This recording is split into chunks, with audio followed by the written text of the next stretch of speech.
નમસ્કાર દર્શક મિત્રો, આજના વિડીયોની અંદર આપણે વાત કરવાની છે કે પાકની અંદર પિયત સાથે કઈ રીતના યુરિયાનો ડોઝ આપવો। તો મિત્રો વિડીયોને પૂરો જોવા વિનંતી। અને હા, તમે અમારી ચેનલની અંદર જો નવા હો તો અમારી ચેનલને સબસ્ક્રાઈબ કરી નાખજો, જેથી કરીને મારા તરફથી આવતા નવા વિડીયો આપના સુધી પહોંચતા રહે। તો હવે મિત્રો આપણે વિડીયોમાં આપણે વાત કરીશું કે યુરિયાનો ડોઝ પાકની અંદર કઈ રીતના આપવો। આપ સૌ મિત્રો ખેતી કરતા હોય છે એટલે આપને ખબર જ હોય છે કે કઈ રીતના છે એ મોટો પાક થાય છે ત્યારે યુરિયા એટલે કે પાકને નાઇટ્રોજનની જરૂર તો છે, પણ નાઇટ્રોજન જો પાકને આપવાથી ઉપર છંટકાવ કર્યો તો પાન સાથે ચોંટી જાય છે, એટલે પાન બળી જાય છે, તો પાકનો વિકાસ થવાને બદલે પાકનું નુકસાન જાય છે। એટલા માટે છે આપણે યુરિયા નાઇટ્રોજન આપી શકતા નથી, પણ આપણે ખેડૂતો છે કોઠાસૂઝનો ઉપયોગ કરી અને આપણે આપ સૌ ઉપયોગ કરતા હોય છે, તો હું આપ સૌને બતાવું છું કે કઈ રીતના પાકને નાઇટ્રોજન આપવું। તો મિત્રો હાલ વિડીયોમાં જો તમે જોઈ રહ્યા છો તે પ્રમાણે આપણે છે એ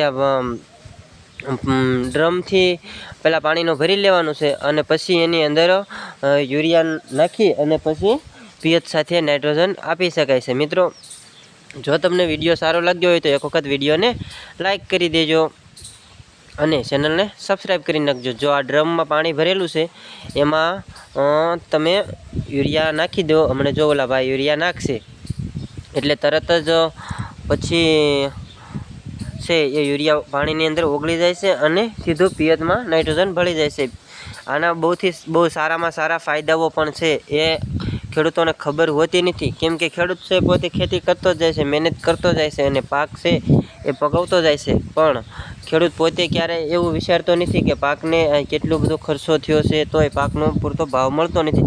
પણ આ બધી બાબતોનું પછી આપણે એના ઉપર ડિસ્કસ કરીશું, પણ હાલ અત્યારે આપણે વાત કરવાની છે કે પાકની અંદર યુરિયા કઈ રીતના આપવું અને છોડને કઈ રીતના નાઇટ્રોજન પૂરો પાડવો। તો મિત્રો વિડીયોને પૂરો જોજો તો આપને ખબર પડશે કે કઈ રીતના છે એ છોડને નાઇટ્રોજનની જરૂર હોય છે ત્યારે નાઇટ્રોજન આપણે કઈ રીતના પૂરો પાડવો। મિત્રો તો સૌથી પહેલાં તો આપણે વાત કરવાની છે કે નાઇટ્રોજન કઈ રીતના પૂરો પાડવો એના વિશે હું તમને બતાવવા જઈ રહ્યો છું। તો વિડીયોમાં જોવો તમે કે આ ભાઈ છે કઈ રીતના નાઇટ્રોજન આપે છે। ડ્રમથી અંદર પાણી નાખી અને પછી યુરિયા નાખી દેશે, ત્યાર પછી પિયત આપતા હોય છે ત્યારે એ યુરિયા ઓગળી જાય છે અને પાણી સાથે જો બાજુમાં જે ડ્રમમાંથી પાણી નીકળે છે એમાં યુરિયા મિક્સ થઈ જાય છે અને સીધો પાણી સાથે ભળી જાય છે, એટલે કે સીધો છોડના મૂળ સાથે મળી જાય છે, એટલે છોડને તરત જ યુરિયા મળી જાય છે।